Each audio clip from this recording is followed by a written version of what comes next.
हल्दी से रंगे हाथ और दीवारों पर खुरचन के गहरे निशान। अपनी शादी की पहली सुबह लावण्या को अपने कमरे में बस यही 2 चीजें दिख रही थी। रात भर की रस्मों की थकान अभी भी उसकी पलकों पर भारी थी, लेकिन ये नजारा उसकी नींद उड़ाने के लिए काफी था।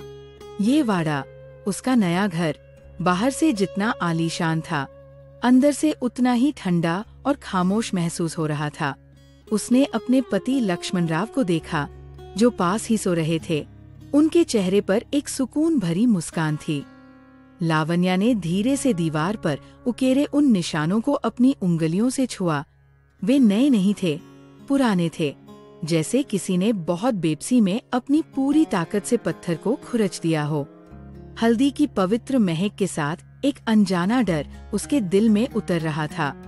ये शादी की खुशी थी या किसी आने वाले तूफान से पहले की खामोशी? उसे लगा जैसे ये दीवारें उससे कुछ कहना चाहती हैं, एक ऐसा राज जो इस वाड़े की बुनियाद में दफन है। दिन हफ्तों में बदलने लगे। राजगढ़ वाड़ा अपनी पूरी भव्यता के बावजूद लावण्या के लिए एक सुनहरा पिंजरा बनता जा रहा था। लक्ष्मण राव का प्यार जताने का तरीका भी अजीब था। वह उसकी कला, उसकी पेंटिंग को बचपना कहकर टाल देते। इन रंगों में क्या रखा है लावण्या? वो हंसकर कहते, तुम्हारी जगह अब इन दीवारों के बीच है, एक रानी की तरह। लेकिन लावण्या को रानी जैसा महसूस नहीं होता था, उसे एक कैदी जैसा लगता था। उसे हर कोने से किसी के देखने का एहसास होता था, खासकर इला, घर की पुरानी नौकरानी, जिसकी आंखें हमेशा उस पर टिकी रहती थी। इला की खामोशी किसी सवाल से ज्यादा चुभती थी। वह चलती नहीं थी, साये की तरह फिसलती थी, और उसकी मौजूदगी हवा को और भी भारी बना देती थी।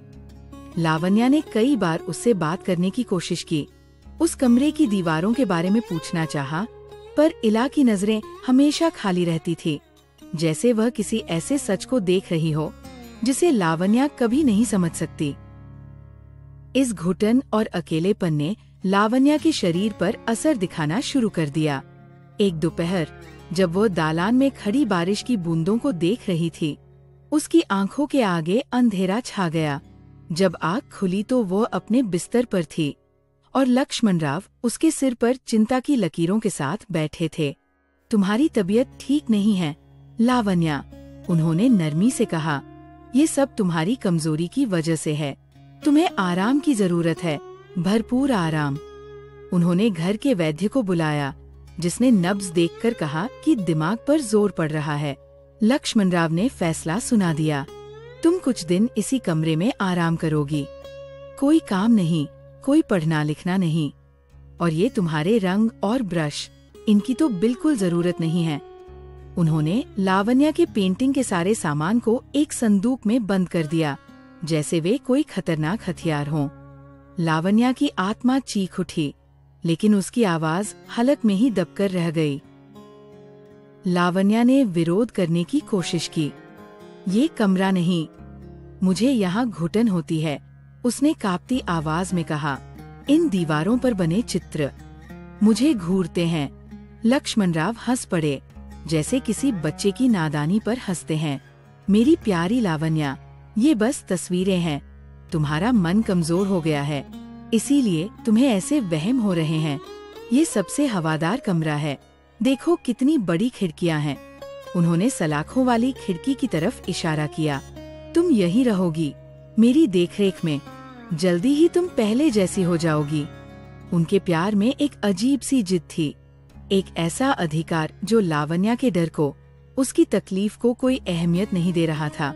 उसके लिए ये कमरा एक कैदखाना था और लक्ष्मण राव उसके जेलर। अब उसके पास इन दीवारों को देखने के सिवा कोई चारा नहीं था। दिन भर, रात भर वह बस उन फीके पड़ते चित्रों को, उन उखड़ती परतों को देखती रहती। कैद के शुरुआती दिन बोरियत से भरे थे। समय काटने का कोई जरिया नहीं था। लावण्या की नजरें अनजाने में ही दीवारों पर टिक गईं। पीले कमल के फूलों का एक अजीब सा पैटर्न था, जो बार बार दोहराया गया था। ये देखने में सुंदर था, पर उसमें कोई तालमेल नहीं था। कुछ फूल बड़े थे, कुछ छोटे, कुछ मुरझाए हुए, जैसे किसी ने बहुत जल्दी में इन्हें बना दिया हो।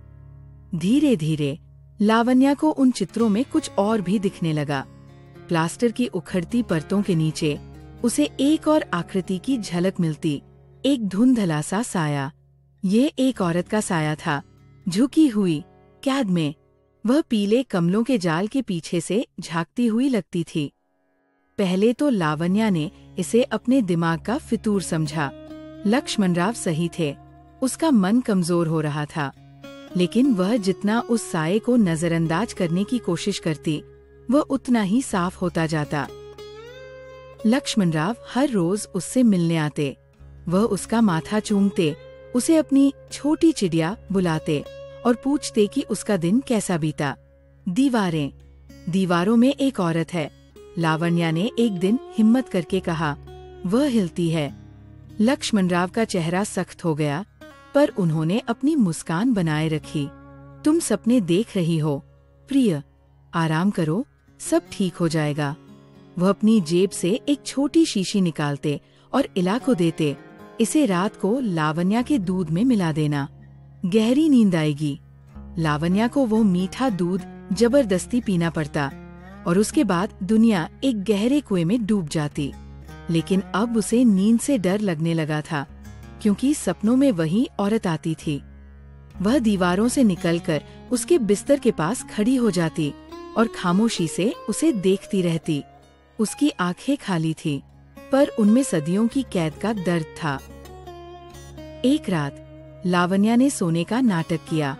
जैसे ही इला कमरे से निकली, उसने दूध का गिलास खिड़की से बाहर फेंक दिया। उस रात वह जागती रही। चांद की पीली रोशनी जब सलाखों से छनकर अंदर आई, तो दीवारें जैसे जी उठीं। अब वो साया नहीं था, एक पूरी औरत थी। वह पीले कमलों के जाल को ऐसे हिला रही थी, जैसे कोई कैदी अपनी काल कोठरी की सलाखें हिलाता है। उसके बाल बिखरे थे, गर्दन एक अजीब कोण पर झुकी हुई थी और वह कमरे में रेंग रही थी, दीवारों के सहारे गोल गोल। लावण्या की सांसें रुक गईं। वो डर से कांप रही थी, पर साथ ही एक अजीब सा खिंचाव भी महसूस कर रही थी। उस औरत की बेबसी में उसे अपनी बेबसी नजर आ रही थी। वह भी तो इसी कमरे में कैद थी, इन्हीं दीवारों के बीच। फर्क बस इतना था कि लावण्या की कैद जिस्मानी थी और उस औरत की रूहानी। लावण्या ने उस औरत से बात करनी शुरू कर दी, पहले मन ही मन, फिर फुसफुसाकर। वह उसे अपनी कहानियां सुनाती, अपने अधूरे सपनों के बारे में बताती। उसे लगता जैसे वो औरत सुन रही है। दिन में जब वो औरत फिर से एक धुंधला साया बन जाती, लावण्या बेचैन रहती। एक दोपहर उसे दालान से इला की दबी हुई आवाज सुनाई दी। वह एक नई नौकरानी को डांट रही थी। अनाहिता बाई का नाम इस वाड़े में कोई नहीं लेता। दीवारों के भी कान होते हैं। ये नाम बिजली की तरह लावण्या के जिस्म में दौड़ गया। अनाहिता, तो ये था उसका नाम। दीवार में कैद उस रूह का अब एक नाम था, एक पहचान थी।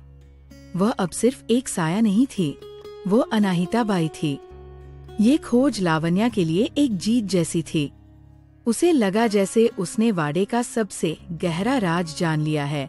अब वो अकेली नहीं थी, उसके साथ अनाहिता थी। अब लावण्या का एक ही मकसद था, अनाहिता को और करीब से जानना, उसे महसूस करना।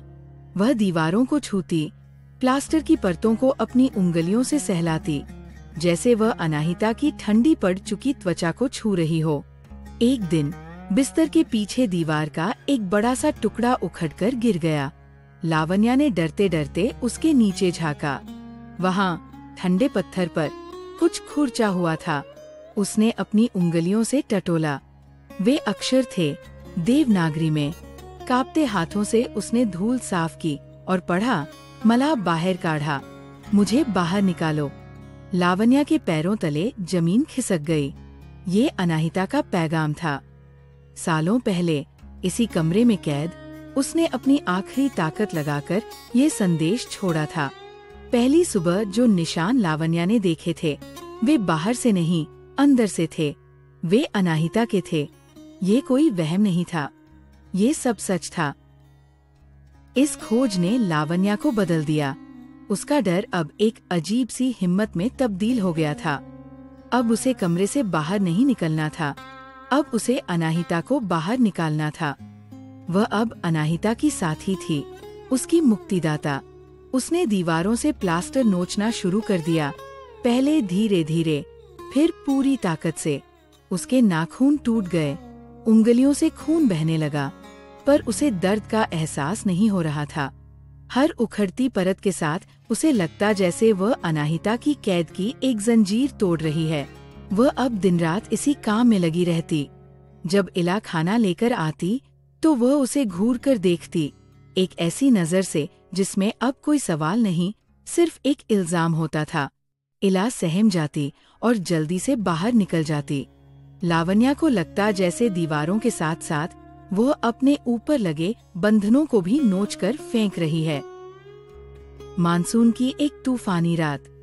बाहर बिजली कड़क रही थी और हवा साए साने कर रही थी।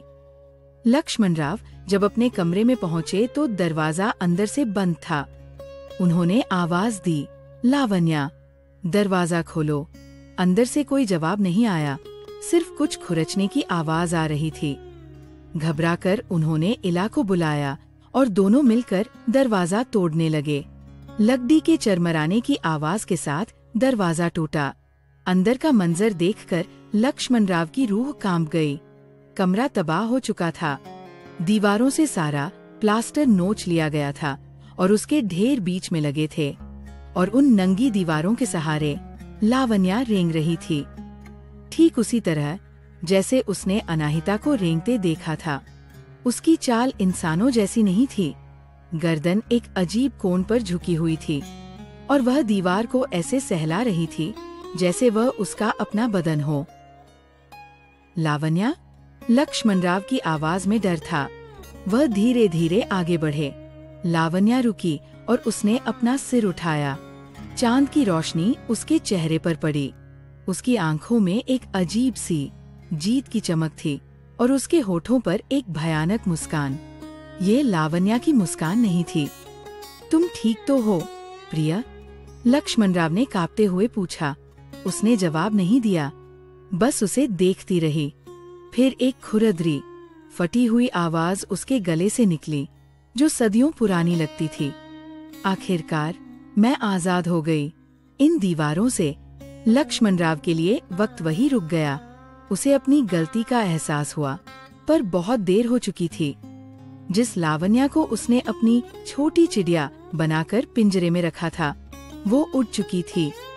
उसकी जगह अब कोई और था, जिसे उसने खुद अपनी जिद से आजाद किया था। लक्ष्मण राव की दुनिया ढह गई। वह घुटनों के बल दरवाजे पर ही गिर पड़े। उनकी सारी अकड़, सारा गुमान टूटकर बिखर गया। उसने अपनी पत्नी को ठीक नहीं किया था। उसने उसे हमेशा के लिए खो दिया था। उसने एक पहचान को मिटाकर दूसरी को जन्म दे दिया था। पर लावण्या ने उसकी तरफ देखा भी नहीं। उसका काम पूरा हो चुका था। वह वापस मुड़ी और नंगी दीवारों को सहलाने लगी, जैसे किसी पुराने दोस्त से मिल रही हो। वो अब आजाद थी, अपने ही दिमाग में, हमेशा के लिए। वह इस कमरे की नई रूह थी और यह कमरा उसका अनंत ब्रह्मांड। वाड़े की खामोशी में एक औरत की घुटी हुई चीख हमेशा के लिए दफन हो गई और दूसरी की खामोश आजादी ने जन्म ले लिया। राजगढ़ वाड़े में चक्र पूरा हो चुका था। तो दोस्तों, ये थी आज की कहानी। अगर आपको ऐसी कहानियाँ पसंद आती है तो कृपया वीडियो को लाइक करें और हमारे चैनल को सब्सक्राइब करें।